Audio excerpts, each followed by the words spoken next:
याद रखिए, शिक्षा की एक और बहन है शिष्टाचार। शिष्टाचार एक दर्पण के समान होता है जिसमें मनुष्य को उसका अपना ही प्रतिबिंब दिखाई देता है। इस संस्कार की नींव बचपन में ही पड़ जाती है। इस बात का आभास तब होता है जब वह किसी संस्थान या समाज में कार्य करता है। शिष्ट आचरण जीवन का आधार है। अगर हमारे व्यवहार में शिष्टाचार है, दूसरों का सम्मान करना आता है, तो उसी से हमें समाज में सम्मान भी मिलता है। शिष्टाचार का प्रयास परिवार के भीतर से ही करना होता है। आजकल हम बच्चों की शिक्षा पर बहुत जोर दे रहे हैं, लेकिन सवाल उठता है कि क्या केवल शिक्षा से काम चल जाएगा? आजकल देखा जा रहा है कि अधिकांश बच्चे शिक्षा लेकर तो लौटते हैं, पर शिष्टाचार घर में प्रवेश कर ही नहीं पाती। यही वजह है कि बच्चे घर में जिद और मर्यादित व्यवहार या कभी कभी बदतमीजी की हद को भी पार कर जाते हैं। कभी आपने गौर किया है कि जो शिक्षा आप अपने बच्चों को आज दिलवा रहे हैं, बड़े बड़े कॉन्वेंट स्कूल में, बड़े बड़े डीपीएस जैसे स्कूलों में आप अपने बच्चों को भेज रहे हैं, कभी आपने सोचा है कि वहाँ पे शिष्टाचार नाम की किस चिड़िया की बात होती है? कभी आपने अपने नज़र से देखने का कोशिश किया है? देखना चाहिए। एक गार्जियन के तौर पर हमें करना चाहिए। शारीरिक परिश्रम भी करवाइए, खेल कूद भी करवाइए, साथ ही साथ सरस्वती वंदना को तो प्रायोरिटी दीजिए ही। सरस्वती को तो समझे। लक्ष्मी के बारे में आप सोच रहे हैं लेकिन सरस्वती के बारे में नहीं सोच रहे हैं। तब बच्चों के जीवन में दोनों बहनें ठीक ढंग से आ पाएगी। दोनों बहनों का मतलब आप समझ रहे हैं, शिक्षा और शिष्टाचार। किसी भी काम को तन मन धन से किया जाता है, तभी वो काम सफल हो पाता है। इसलिए घर के सभी सदस्य पूजा पाठ के साथ साथ कुछ समय योग को जरूर दें और इसमें बच्चों को तो जरूर शामिल करें, ऐसा मेरा मानना है।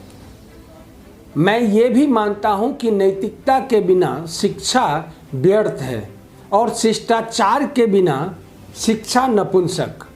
शैक्षणिक व्यवस्था का दायित्व है कि वह शिक्षा को बहुआयामी बनाए और शिक्षार्थी में नैतिकता और शिष्टता का समावेश भी करे। बड़ी बड़ी डिग्रियां लेने के बाद भी कुछ लोगों को समाज पढ़ा लिखा मूर्ख कहता है।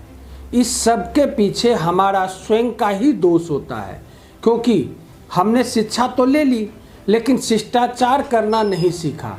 जिस प्रकार आभूषण पहनने से व्यक्ति की सुंदरता में चार चांद लग जाते हैं, उसी प्रकार शिष्टाचार को अपने अंदर समाहित करने से हमारा व्यक्तित्व निखरने लगता है। व्यक्ति एक सामाजिक प्राणी है, वह मशीन नहीं है। वह भावनाएं, प्रतिक्रियाएं तथा विवेक रखता है। उसे चाबुक से नहीं हाका जा सकता। प्रेम व शिष्टाचार से समझाया तथा प्रशंसा से प्रेरित किया जा सकता है। लज्जित करके हम किसी से अपनी बात को नहीं मनवा सकते। कुल मिलाकर सार है कि शिष्ट व नम्र व्यवहार समाज में सम्मान दिलाता है। आपकी वाक्पटुता व भाषा की सहजता कार्य क्षेत्र में प्रभुत्व कायम करा सकती है। वाणी का शिष्टाचार व्यवहार के शिष्टाचार को जन्म देता है। यदि आपका व्यवहार सभ्य है तो आप जीवन के प्रत्येक क्षेत्र में सफल हो सकते हैं। अगर आप चाहते हैं कि आपके बच्चे शिष्ट, सभ्य और व्यवहार कुशल बने, तो इसके लिए आपको अपने बच्चों के पीछे बहुत मेहनत करनी पड़ेगी। बच्चों को जब अच्छे संस्कार सिखाए जाएंगे, तब जाकर वे सामाजिक और व्यवहार कुशल बनेंगे। बच्चों की गलतियों पे खुश मत होइए, उन्हें सही बात सिखाइए, अनुशासन में रखिए और बच्चों को सिखाएं दूसरे से मिलने का तहजीब। बच्चे जब छोटे होते हैं तो कच्ची मिट्टी की तरह होते हैं। आप जिस रूप में चाहें उन्हें ढाल सकते हैं। बच्चों के अच्छे कामों को प्रोत्साहित करें और बुरे काम को बढ़ावा ना दें। आपके बच्चे अवश्य बड़े होकर एक अच्छे संस्कारी इंसान बनेंगे।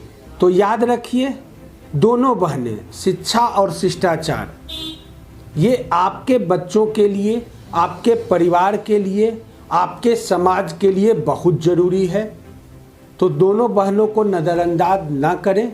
तो याद रखिए, बच्चों के भविष्य के लिए शिक्षा जितनी ज़रूरी है उतना ही शिष्टाचार।